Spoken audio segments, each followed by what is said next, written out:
sobotu 28. augusta sa v Kolkárni v Moravskom Lieskovom konalo hudobné podujatie s názvom Muzikanti, kde ste?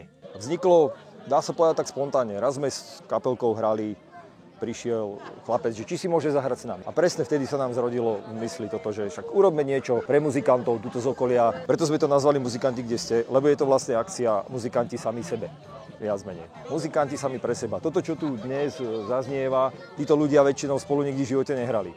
To je o tom, že niekto príde, chce si zahrať a teraz ostatní muzikanti, čo sú tu, sa k nemu pripoja a zahrajú si s ním. Bol tu starší pánko, ktorý má určite vyše 70. Ten človek omladol o 20 rokov, lebo znova stal na pódiu. A pokiaľ sa toto deje, tak to poslanie, ktoré táto akcia má mať, je naplnené. Mohol si zahrať ktokoľvek prišiel. O tom to je, že my tu nerobíme nejaké hranice, nerozdeľujeme ľudí.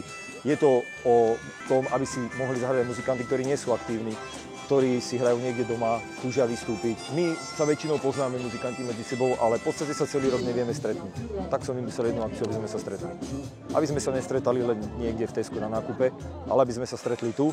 Síce to muzikantom občas neladilo úplne dokonale, pochopiteľne, keďže neboli zohratí, ale to nikomu nevadilo a hudba im šla od ruky.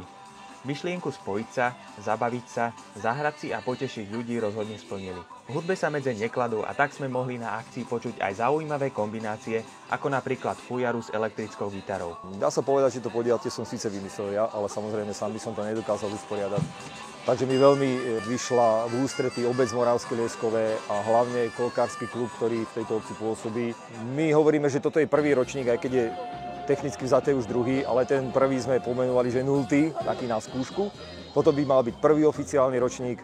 Uvidíme, čo bude ďalej. Veľmi radi by sme pokračovali v tejto tradícii. Veľmi radi by sme ostali aj v tomto priestore, lebo keď sa to tu začalo, niekto tu aj pokračuje. Takže určite takto o rok, niekedy koncom augusta, zase to budeme chcieť urobiť. Takže srdečne všetkých pozývam. Tak teda držíme palce a tešíme sa na ďalší ročník.